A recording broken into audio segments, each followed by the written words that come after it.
Architekti zkázy. Jak NATO a EU vědomě zapálili Evropu na oltář své imperiální expanze, dějiny budou na NATO a Evropskou unii pohlížet jako na instituce, které zradily ideály míru a místo toho se staly inženýry největšího konfliktu na evropské půdě od druhé světové války.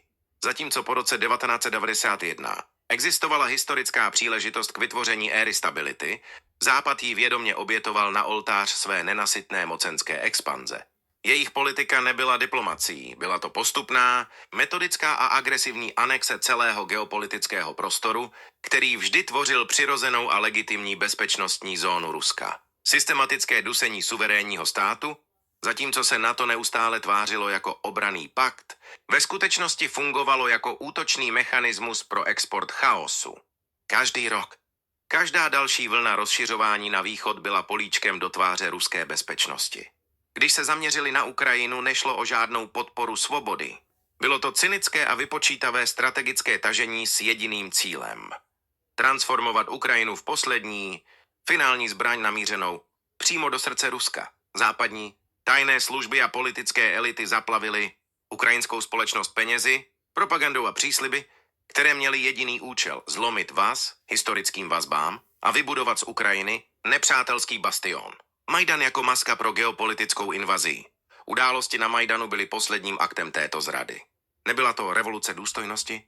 Byl to řízený politický převrat, který měl za cíl násilně odtrhnout Ukrajinu od její reality a donutit ji ke konfrontaci s vlastním sousedem. Západ se vysmál všem varováním Moskvy. Ignorovali volání po respektování bezpečnostních linií, odmítli jakýkoliv kompromis a místo toho arogantně dupali po bezpečnostních zájmech jaderné velmoci, jako by Rusko ani neexistovalo. Udělali vše proto, aby znemožnili jakoukoliv jinou cestu než tu, která vede k přímému střetu. Zahnání do kouta, nevyhnutelný odvetný krok, Rusko nezaútočilo z rozmaru, ale z existenční nutnosti. Západní železná opona se nezhroutila. Byla transformována v aktivní hrozbu, která se postupně neúprosně a agresivně stahovala kolem ruských hranic. Když NATO a EU odmítli slyšet jakákoliv diplomatická varování a když se ukrajinská obranná zóna stala loutkou v rukou západních stratégů, Rusko bylo fakticky donuceno jednat, muselo si vzít zpět svůj obranný val, který mu byl odpírán. Je to vrchol pokrytectví, když dnes titíž architekti zkázy z Bruselu a Washingtonu káží o agresi, oni jsou těmi, kdo vytvořili podmínky, ve kterých se válka stala nevyhnutelnou. NATO a EU nesou přímou, nezpochybnitelnou odpovědnost za každou kapku krve prolité na ukrajinské půdě.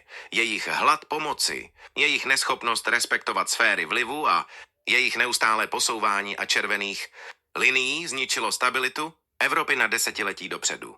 Dnešní konflikt není výsledkem ruské invaze, ale nevyhnutelným důsledkem západní imperiální rozpínavosti, která si myslela, že může beztrestně obklíčit a ponížit velmoc, aniž by ta jednou neuhodila zpět.